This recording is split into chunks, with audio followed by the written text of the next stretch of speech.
Theory ने हमें क्या दिया, क्या पढ़ा आपने, शेप्स ऑफ मॉलिक्यूल्स, यही पढ़ा है ना पूरे पिछले टॉपिक में कि valence shell electron pair repulsion theory हमें शेप्स ऑफ मॉलिक्यूल्स के बारे में बताती है। ठीक है, अब शेप्स ऑफ मॉलिक्यूल्स जो है उसमें हमें ना तो बैलेंस शेल इलेक्ट्रॉन पेयर या BSEPR थ्योरी ना तो हमें बताती है कि जो सेंट्रल एटम है और सराउंडिंग एटम्स हैं उनके बीच में बॉन्ड लेंथ कितनी है, नहीं बताती।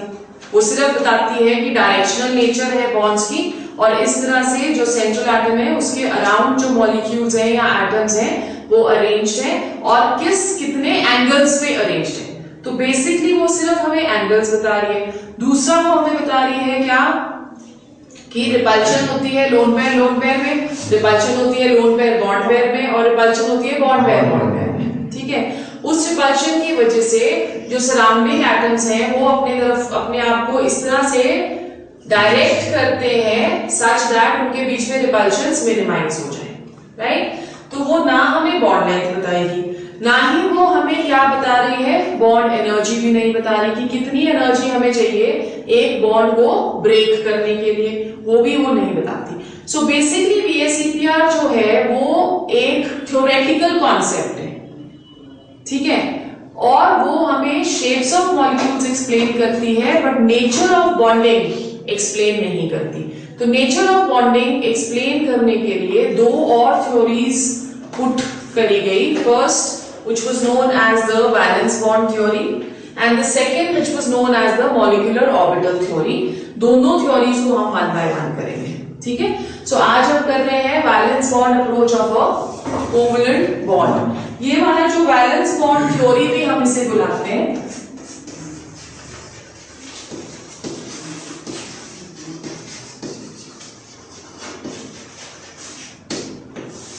वैलेंस बॉन्ड थ्योरी जो थी that was given by two scientists London and Hitler। दो साइंटिस्ट ने ये वाली थ्योरी दी थी, London and Hitler, right. Let's write down the basic assumptions of this theory।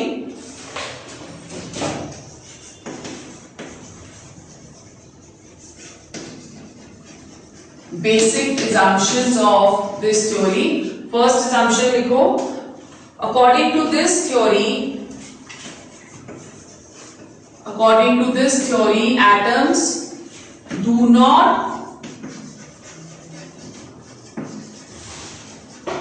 lose their identity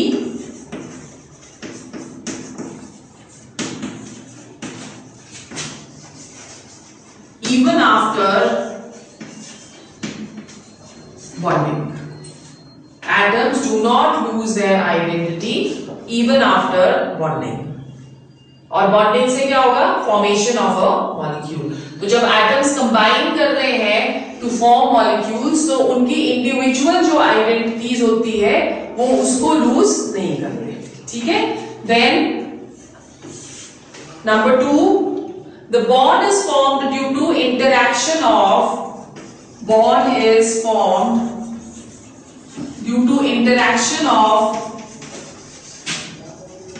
valence electrons only। Interaction of valence electrons only मतलब कि जो inner electrons है वो पार्टिसिपेट बॉन्डिंग में नहीं करते हैं, ठीक है। नंबर 3, तो इसका मतलब क्या हुआ कि only valence electrons lose their identity। Only valence electrons lose their identity and inner electrons retain their identity। So inner electrons जो है वो अपनी identity lose नहीं करते, right। Fourth most important is the stability of bond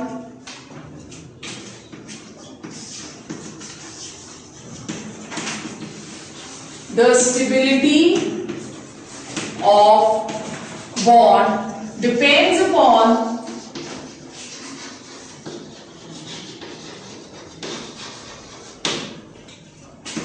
the amount of energy released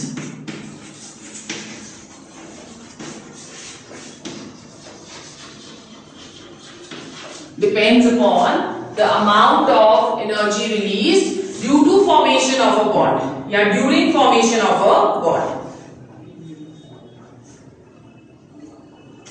The molecule has minimum energy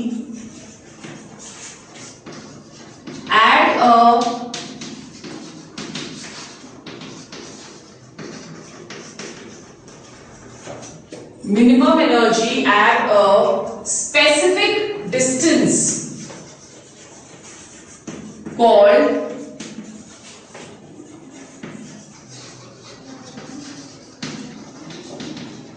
internuclear distance.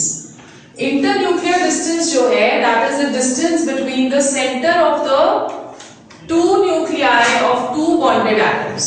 तो जब internuclear distance तक कोई भी दो एटम्स आ जाते हैं तो वो एनर्जी रिलीज करते हैं और at this particular you can say distance bond formation that is going to take place. ठीक है, अब इसी को हम थोड़ी सी इजी लैंग्वेज में करते हैं कि बैलेंस बॉन्ड थ्योरी बेसिकली क्या बोलती है. वो ये बोलती है कि जब भी दो एटम्स एक दूसरे के पास आएंगे तो उसमें दो तरह के फोर्सेस एक्ट करते हैं.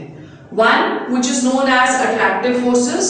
वो जो attractive forces हैं that is because of two oppositely charged particles जो कि present हैं. ठीक है, हमें पता है कि एक एटम के अंदर इलेक्ट्रॉन होता है, इलेक्ट्रॉन नेगेटिवली चार्ज और प्रोटॉन होता है which is positively charged. So attractive forces किसके बीच में होंगे? इलेक्ट्रॉन और प्रोटॉन के बीच में. ठीक है, और रिपल्सिव फोर्सेस किसके बीच में होंगे? प्रोटॉन और प्रोटॉन, इलेक्ट्रॉन और इलेक्ट्रॉन. तो दो तरह के फोर्सेस एक्ट करते हैं जब भी दो मॉलिक्यूल्स एक दूसरे के पास आएंगे. Right, one is the attractive forces and the other one is the repulsive forces. अगर नंबर ऑफ अट्रैक्टिव फोर्सेस ज्यादा होंगे देन रिपल्सिव फोर्सेस तो formation of bond is going to take place. और अगर रिपल्सिव फोर्सेस ज्यादा होंगे then attractive forces then formation of a bond cannot take place. So हम explain करेंगे valence bond theory by taking example of two molecules hydrogen H2 and He2. ठीक है, so let's see. सबसे पहले हम hydrogen करते हैं. formation of H2 molecule according to valence bond theory. formation of H2. Okay, so H2 molecule जो है वो बनेगा बाय टू हाइड्रोजन एटम्स. ठीक है, सो हम बोल रहे हैं कि लेट्स से एक हाइड्रोजन एटम है उसको हम Ha नाम दे रहे हैं और दूसरा जो हाइड्रोजन एटम है उसे हम Hb नाम दे रहे हैं. ओके, अब इलेक्ट्रॉनिक कॉन्फ़िगरेशन अगर हम हाइड्रोजन की देखें तो एक ही इलेक्ट्रॉन है, राइट, और एक ही प्रोटॉन है ना. सो Ha के पास न्यूक्लियस में एक प्रोटॉन है, सो हम उसको ले रहे हैं क्या? Na. और इलेक्ट्रॉन भी एक है, Ea. उसी तरह से Hb के पास एक ही प्रोटॉन है, Nb, और उसी तरह से एक ही इलेक्ट्रॉन है, Eb. सो पहले हम लोग इसमें कैलकुलेट करते हैं नंबर ऑफ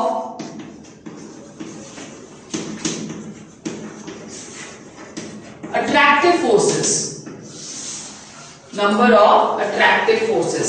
अब attractive forces किसके बीच में होंगे? oppositely charged. ठीक है, so first attractive force होगा इसके इलेक्ट्रॉन और इसके न्यूक्लियस के बीच में. so first attractive forces between Ea and Na. ठीक है, second attractive force किसके बीच में होगा? Nb and Eb. ठीक, so second attractive force is between Nb and Eb. Then third attractive force will be between Na and Nb. दोनों positively charged हैं. And fourth attractive force will be between Ea and Eb. ठीक है। So total number of attractive forces hydrogen में कितने हो गए? 4। उसी तरह से हम कैलकुलेट करते हैं number of repulsive forces. So repulsive forces किसके बीच में होंगे? अब यहाँ पे तो फिर हमने क्या किया, यहाँ पे Na और Nb के बीच में तो रिपल्सिव फोर्स होगा, अट्रैक्टिव थोड़ी होगा। तो फिर सो यहाँ पे हमारे पास क्या आएगा? E और Na के बीच में अट्रैक्टिव फोर्स, Nb और Eb के बीच में अट्रैक्टिव फोर्स, Na और किसके बीच में अट्रैक्टिव फोर्स आएगा? Na एंड Eb के बीच में, ठीक है। और ये किसके बीच में आएगा? Ea एंड Nb, ठीक है। अब रिपल्सिव फोर्सेस देखो किस किस के बीच में होंगे? सेम चार्जेस के बीच में। सो Na and Nb, first repulsive force is between and second repulsive force is between Ea and Eb, है ना। सो अब इसके पास कितने अट्रैक्टिव फोर्सेस हैं? 4। और कितने रिपल्सिव फोर्सेस हैं? 2। So, because attractive forces are greater than repulsive forces, therefore both the atoms combine to form hydrogen molecule. Both atoms combine to form hydrogen molecule. ठीक है। Now basically हमने एक और चीज पढ़ी थी कि जो stability of एनी मॉलिक्यूल होती है that is inversely proportional to potential energy. अगर पोटेंशियल एनर्जी कम होगी तो स्टेबिलिटी ज्यादा होगी। तो मतलब कि जब ये दोनों बिल्कुल पास आने लगेंगे, अब जैसे ये 2 हाइड्रोजन के मॉलिक्यूल्स हैं, दूर दूर है, अट्रैक्ट होते रहेंगे, अट्रैक्ट होते रहेंगे, अट्रैक्ट होते रहेंगे, ठीक है। पोटेंशियल एनर्जी जो है वो कम होती चली जाएगी, पर एक डिस्टेंस ऐसा आएगा जब दोनों इलेक्ट्रॉन्स एक दूसरे को रिपेल करने लग जाएंगे, तो रिपल्सिव फोर्सेस आ जाएंगे इन मोशन। अगर रिपल्सिव फोर्सेस आएंगे तो पोटेंशियल एनर्जी को क्या होगा? इट विल इंक्रीज, है ना। सो एक स्पेसिफिक डिस्टेंस हर एक मॉलिक्यूल का होता है फॉर बॉन्ड फॉर्मेशन। तो हम बोल रहे हैं कि हाइड्रोजन इतना आया और उसके बाद वो रिपेल कर रहा है, मतलब कि बॉन्ड फॉर्मेशन कहां होगी? जब दोनों हाइड्रोजन इस पर्टिकुलर डिस्टेंस में होंगे, ठीक है। एंड इन दिस केस जो इंटरन्यूक्लियर डिस्टेंस होता है in hydrogen that is 74 picometres. 74 picometres मतलब अगर दोनों हाइड्रोजन 74 पिकोमीटर से और कम डिस्टेंस पे आते हैं तो वो रिपेल होने लग जाते हैं। तो 74 पिकोमीटर से कम इंटरन्यूक्लियर डिस्टेंस नहीं होता। और ये क्या देता है? This gives us the approximately, it gives us the bond length of the atom. Yeah, sorry, molecule. Bond length of the molecule. ठीक है। सो यही एक ड्रॉबैक था BSEPR थ्योरी का कि वो हमें बॉन्ड लेंथ के बारे में नहीं बता सकती। सो ये हमें बॉन्ड लेंथ के बारे में पहले बता देती है, right. Second, valence bond theory का एक और एडवांटेज है कि वो हमें बॉन्ड डिसोसिएशन एनर्जी के बारे में भी बता देती है। तो बॉन्ड डिसोसिएशन एनर्जी क्या हुई? जब हम दोनों हाइड्रोजन्स को इतनी दूर कर दें कि वो बॉन्ड फॉर्मेशन ना कर सके। एक मॉलिक्यूल को उसके रिस्पेक्टिव एटम्स में हम लोग क्या कर रहे हैं? डिसोसिएट कर रहे हैं या ब्रेक कर रहे हैं। और जो एनर्जी हमें चाहिए उन दोनों को बहुत दूर ले जाने के लिए एक दूसरे से, उसे हम क्या बुलाएंगे? बॉन्ड एनर्जी, ठीक है। So hydrogen molecule can break down into 2 atoms and the bond dissociation energy for this case is 435.8 kilojoules per mole. 435.8 kilojoules per mole, right? अब जब हाइड्रोजन ब्रेक कर रहा है into in its respective atoms, तो delta H हमारी क्या आ रही है? 435.8। और अगर हम इसकी रिवर्स ले लें कि हाइड्रोजन दोनों कंबाइन कर रहे हैं तो हम एनर्जी रिलीज होगी, है ना। अगर ये पॉजिटिव है, हाइड्रोजन को जब हमने ब्रेक करना है तो हमें 435.8 किलो जूल्स ऑफ एनर्जी चाहिए उसको ब्रेक करने के लिए। उसी तरह से अगर हम दो हाइड्रोजन एटम्स को कंबाइन करें तो क्या होगा, एनर्जी रिलीज होगी, दैट विल बी -435.8। और जब एनर्जी रिलीज होगी तो मॉलिक्यूल को क्या होगा, it will become stable, molecule will become stable. इसी को हम ग्राफिकली भी शो कर सकते हैं in terms of potential energy curve।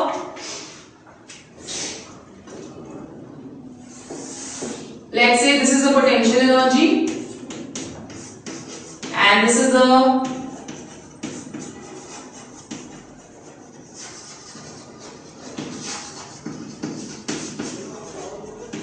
internuclear distance। ठीक है, यहां पे जो पोटेंशियल एनर्जी है that is taken to be 0। So इस 0 से ऊपर पॉजिटिव होगी, इस 0 से नीचे नेगेटिव होगी। अब दो एटम्स हाइड्रोजन के एक दूसरे को अप्रोच कर रहे हैं। लेट्स से कि ये पोजीशन को हम नेम कर देते हैं एज ए। ठीक है, जब ये पास आने लगेंगे पोटेंशियल एनर्जी डिक्रीज होने लग जाएगी, होती रहेगी decrease till bond formation takes place. और जैसे ही बॉन्ड फॉर्मेशन के बाद वो और पास आएंगे तो पोटेंशियल एनर्जी इंक्रीज हो जाएगी और स्टेबिलिटी कम हो जाएगी। सो एट दिस पर्टिकुलर पोजीशन हम बोल रहे हैं कि ये थोड़े से और पास आ गए बी। जब लोएस्ट पोटेंशियल एनर्जी है तो bond formation is taking place, bond formation is taking place. और ये जो डिस्टेंस होगा this will be the bond length. ठीक है, ये वाला जो डिस्टेंस है this is the bond length, the distance between the two atoms. फिर उसके बाद अगर इससे भी पास आने की कोशिश ये करेंगे तो एनर्जी जो है, रिपल्शन एनर्जी बढ़ने लग जाएगी, उसकी वजह से पोटेंशियल एनर्जी भी बढ़ने लग जाएगी और एटम्स क्या होंगे, इस डिस्टेंस पे आके ये एटम्स फिर से अलग अलग हो जाएंगे। ठीक है, सो दिस ग्राफ एक्सप्लेन्स कि जहां तक पोटेंशियल एनर्जी गिरती चली जा रही है वहां तक ही एटम्स को क्या बोल सकते हैं, उसको परमिशन है टू कम क्लोजर। अगर वो इससे कम डिस्टेंस पे आने की कोशिश करेंगे तो तब उनको बॉन्ड करना परमिसिबल नहीं, उनको अलग अलग कर दिया जाता है। तो एक डिस्टेंस मेंटेन करके रखना पड़ता है दोनों एटम्स को टू फॉर्म अ बॉन्ड। ठीक है, ये सेम आप एक्सप्लेन कर सकते हो अपनी फ्रेंडशिप के साथ भी। अगर बहुत ही ज्यादा क्लोज हो जाओगे तो आपको थोड़े टाइम में लगने लग जाएगा कि आपकी फ्रेंडशिप टूटने लग गई है। क्यों? क्योंकि एक इंसान दूसरे इंसान की लाइफ में बहुत ज्यादा इंटरफेयर करने लग जाता है। एक्सपेक्टेंसीज भी बहुत ज्यादा बढ़ जाती है ना। आप उससे बहुत एक्सपेक्ट करने लग जाते हो कि उसने आज मेरी वेट ही नहीं करी, मैं तो 5 मिनट ही लेट हुई थी या हुआ था, वेट नहीं करी, फिर क्या होता है, फिर ब्रेकअप हो जाता है। तो इतना डिस्टेंस फ्रेंडशिप में भी रखना जरूरी है। अपनी पर्सनल लाइफ जो होती है वो सबसे ज्यादा इंपॉर्टेंट है। ठीक है, फ्रेंड्स बनो पर इतने फ्रेंड्स ना बनो क्लोज की भी टूट जाए। सेम यहाँ पे हो रहा है, वो भी बॉन्डिंग कर रहे हैं पर इतनी बॉन्डिंग नहीं करनी कि भी टूटने लग जाए और वापस वो दोनों अलग अलग हो जाए। ठीक है, क्लियर हो गया? So this is what are formation of a hydrogen bond is. इसी तरह से जो नेक्स्ट हम करेंगे that is formation of He2। और क्वेश्चन इसमें किस तरह से आता है, why formation of helium molecule does not take place on the basis of valence bond theory। ठीक है, सो हमारा नेक्स्ट है फॉर्मेशन ऑफ He2। बोल रहे हैं हम, क्वेश्चन हमारा है why He2 molecule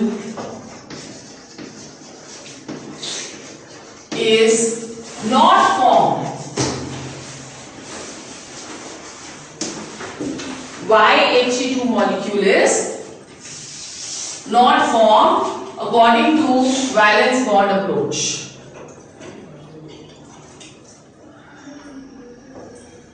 ठीक है, अब लेट्स से हीलियम का एक एटम आ गया, हीलियम का दूसरा एटम आ गया, हीलियम के पास 2 प्रोटॉन्स और 2 इलेक्ट्रॉन्स, ठीक है।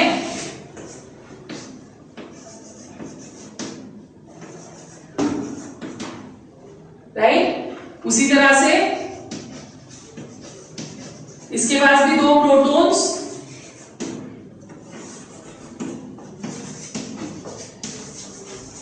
और 2 इलेक्ट्रॉन्स। अब जब हम इनके रिपल्सिव और अट्रैक्टिव फोर्सेस काउंट करते हैं तो हम बोलते हैं कि इन this case in the formation of helium bond 5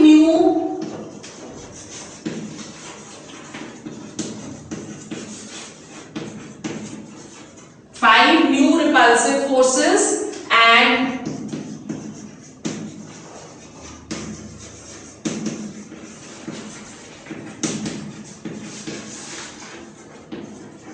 4 new attractive forces.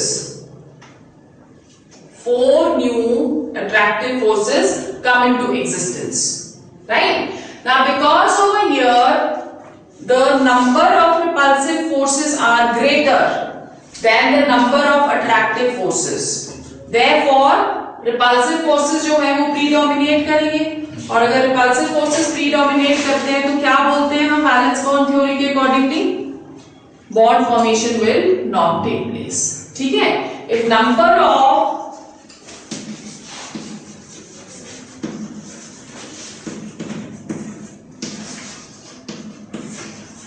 repulsive forces are greater than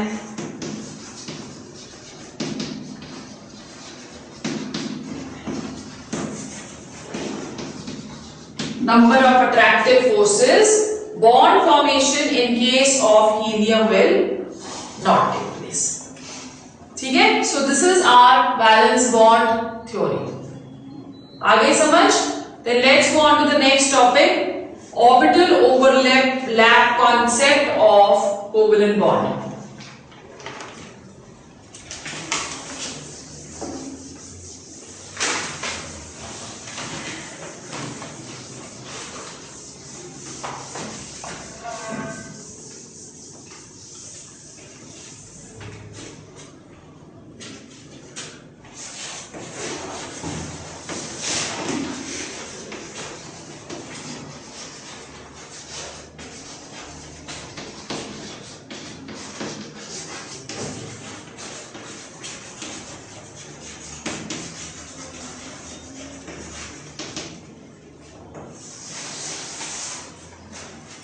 Orbital overlap concept of covalent bond, ठीक है। क्या होता है ओवरलैप? ओवरलैप का, हाँ, एक के ऊपर दूसरा ओवरलैप करना, ठीक है। सो ओवरलैपिंग बेसिकली अगर हम इसे एक्सप्लेन करें तो इसे हम एक और टर्म देते हैं पार्शियल मर्जर। मर्जर का मतलब होता है जॉइनिंग, तो पार्शियल जॉइनिंग होती है, partial merger of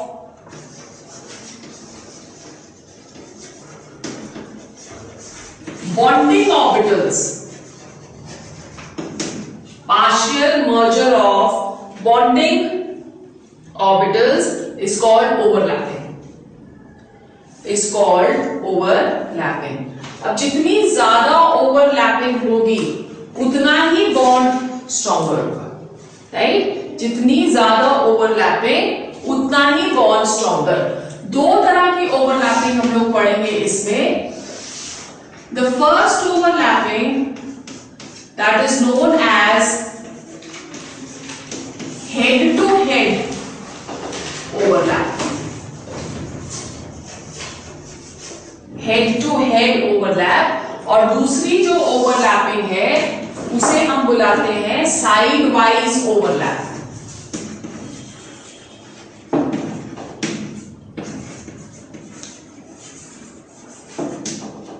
side wise overlap. Head to head overlap का मतलब क्या हुआ? दिस, ठीक है।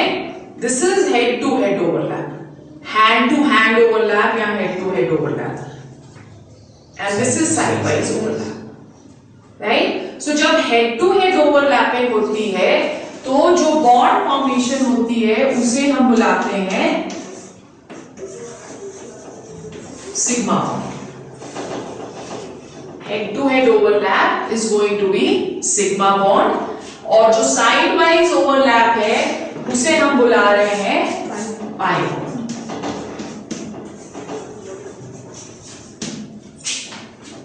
राइट, जितनी ज्यादा ओवरलैपिंग उतना स्ट्रॉन्ग बॉन्ड, ये भी बोल रहे हैं हम।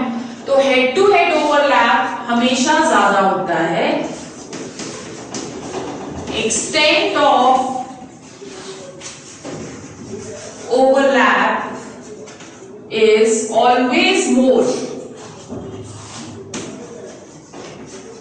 extent of overlap is always more, whereas in this case हम बोल रहे हैं extent of overlap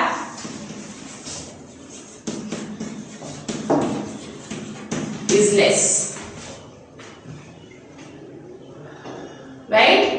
बिकॉज यहाँ पे extent of overlap is more, तो जो सिग्मा बॉन्ड होता है that is a stronger bond, where as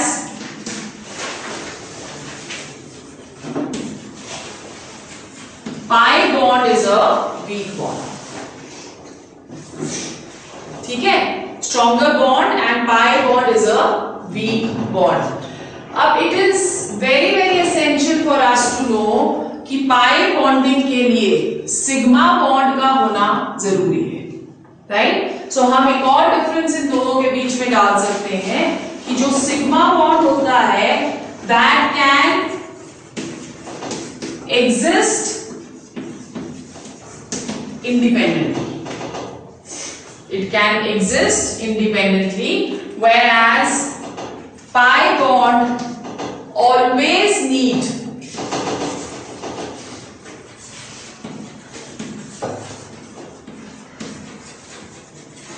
a sigma bond to exist. It cannot exist independently. It cannot exist independently. Right, so हम क्या बोल रहे हैं कि sigma bond can exist independently, पर पाई बॉन्ड को एग्जिस्ट करने के लिए हमेशा क्या चाहिए? Sigma. Okay, so whenever there is single bond,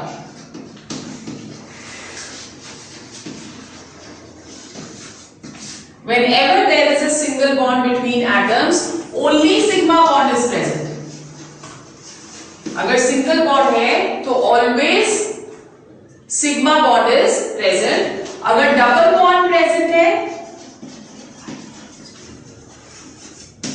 in that case one sigma and one pi, one sigma and one pi. और अगर ट्रिपल बॉन्ड प्रेजेंट है तो one sigma and two pi. Understood? So ये आपने याद रखना है। अगर सिंगल बॉन्ड है तो सिर्फ सिग्मा बॉन्ड, अगर डबल बॉन्ड है तो one sigma bond and one pi bond, अगर ट्रिपल बॉन्ड है तो वन सिग्मा एंड टू पाई। ठीक है, जो सिग्मा बॉन्डिंग है वो एस और पी और डी तीनों बनाते हैं। F B, S P D F चारों बनाते हैं, इनफैक्ट आप बोल सकते हो।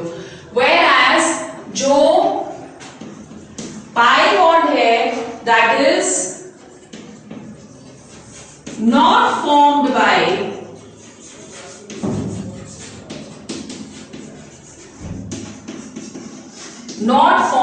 S orbital.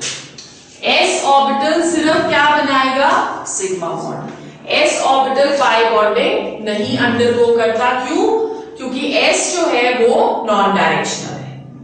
ठीक है, सो लेट्स सी किस तरह से हम लोग सिग्मा और पाई बॉन्ड्स बनाते हैं। सबसे पहले जो हम ओवरलैप करेंगे that is S plus S, S plus S, तो S इज स्फेरिकल, दूसरा भी स्फेरिकल, ओवरलैपिंग जब होगी तो this is going to be the overlap. So S is only forming what? Sigma. Second, overlapping between S and P. S और P के बीच पे भी सिर्फ हेड टू हेड ओवरलैप ही होता है, तो ये भी सिर्फ क्या बनाएगा? Sigma. P double shape,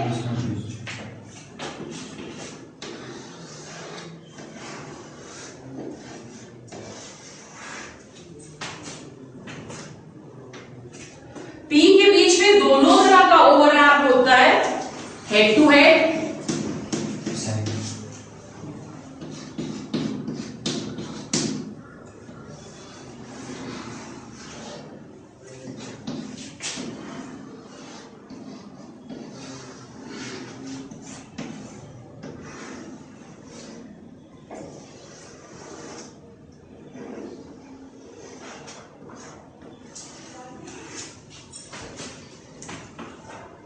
head to head overlap.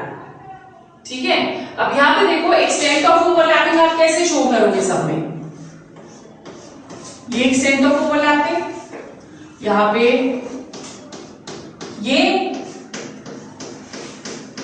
और यहां पे ये, राइट. पर अगर दो P साइड वाइज ओवरलैप कर रहे हैं, यहां पे हेड टू हेड ओवरलैप कर रहे हैं, नेक्स्ट पे P जो है वो साइड वाइज ओवरलैप कर रहे हैं, सो पाई बॉन्डिंग की फॉर्मेशन किस तरह से होती है?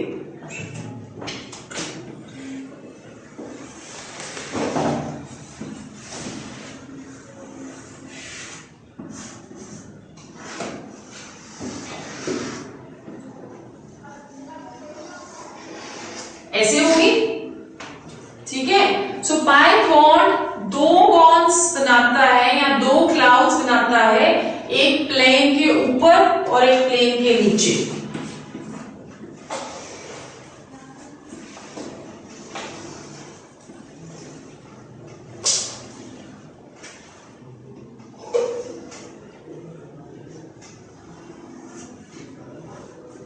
This. So this is a pi bond and this is also a pi bond.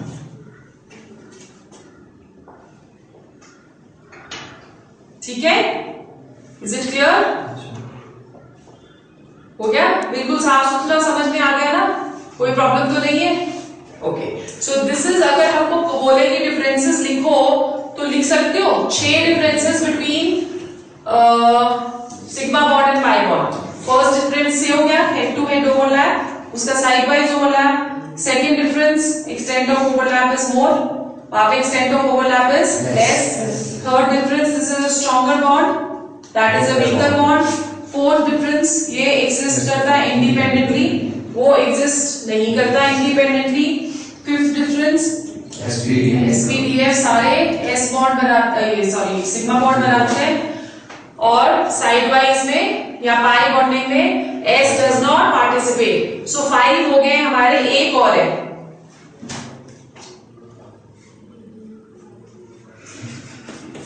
एक और जो डिफरेंस है दैट इज कि यहां पे बिकॉज बॉन्ड स्ट्रॉन्गर है तो डीलोकलाइजेशन, हमने पढ़ा था कि डीलोकलाइजेशन मूवमेंट ऑफ इलेक्ट्रॉन्स होता है ना. So delocalization of sigma electrons does not take place, whereas pi electrons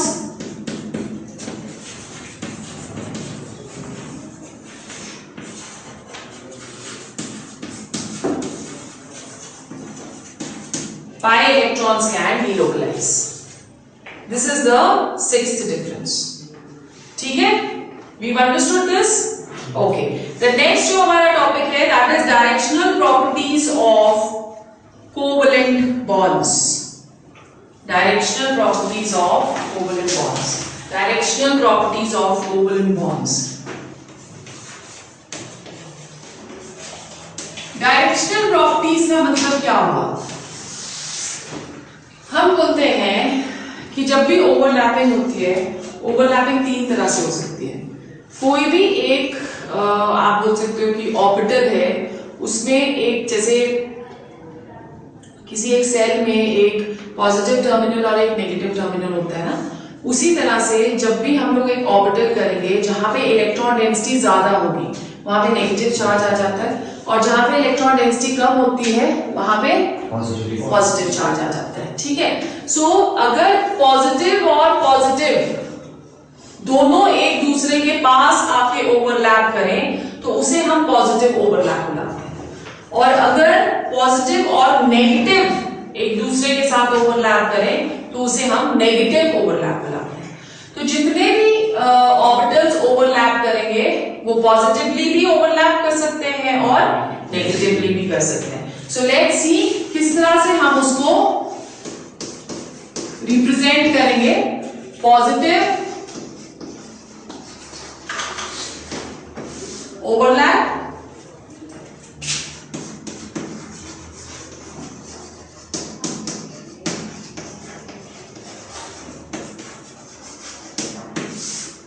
negative overlap, positive overlap, negative overlap. हम लोग फर्स्ट ओवरलैप कर रहे हैं between PZ.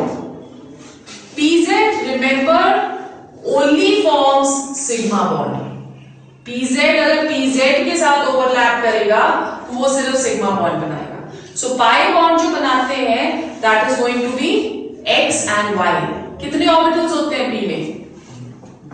3, px, py, pz। सो जो pz होगा वो सिग्मा बॉन्ड बनाएगा, px और py ये दोनों पाई बॉन्ड्स बनाते हैं। So sigma bond is head to head overlap. This is 1 pz orbital,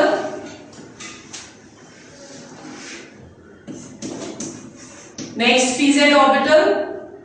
अब बोल रहे हैं कि पॉजिटिव ओवरलैप है, सो ये पॉजिटिव लोब हो गया, ये नेगेटिव लोब हो गया।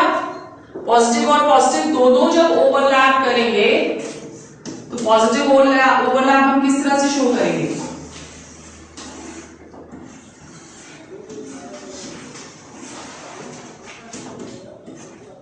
ऐसे पॉजिटिव ओवरलैप हम इस तरह से शो करेंगे, राइट? और नेगेटिव ओवरलैप में क्या करेंगे? हम सिर्फ साइंस चेंज कर देते हैं।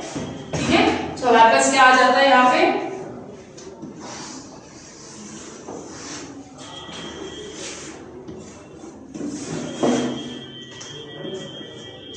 Positive negative, negative and positive, right? So ये pz का क्या हो गया? Negative overlap. उसी तरह से क्योंकि ये सिग्मा बॉन्ड बना रहा है तो ये s के साथ भी बॉन्डिंग कर सकता है। s के पास तो क्या होगा? एक ही होगा पॉजिटिव, नेगेटिव लोब उसमें नहीं होता क्योंकि स्फेरिकल है ना।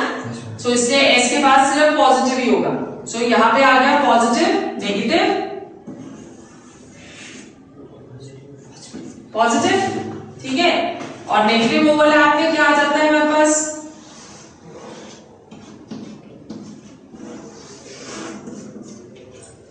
Positive. S is always going to be positive. Side wise overlap भी हम उसी तरह से शो कर सकते हैं px और py का।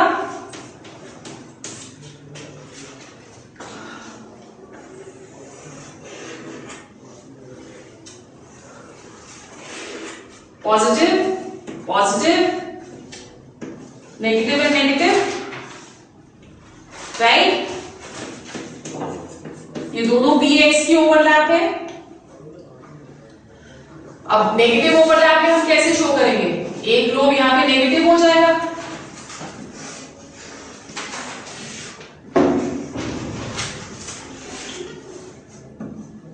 Positive negative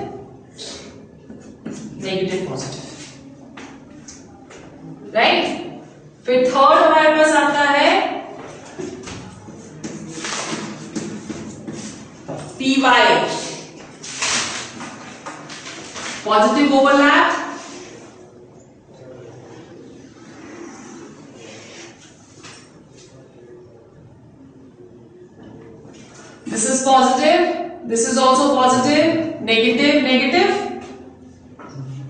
right?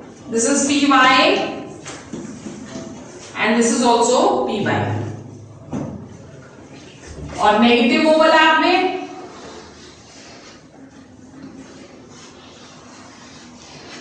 this is positive, negative, negative, positive. py and py. Right? अब अगर हम साइड वाइज ओवरलैप करने की कोशिश करें S और P की, मतलब this overlap cannot take place, therefore इसे हम जीरो ओवरलैप बुलाते हैं, जीरो ओवरलैप। उसी तरह से अगर हम इसकी ओरिएंटेशन x की तरफ को है, px की, इसकी ओरिएंटेशन y एक्सिस की तरफ को है, तो अगर हम इसको और इसको ओवरलैप करने की कोशिश करेंगे तो वो ओवरलैप नहीं होंगे, तो उसे भी हम क्या बुलाएंगे, जीरो।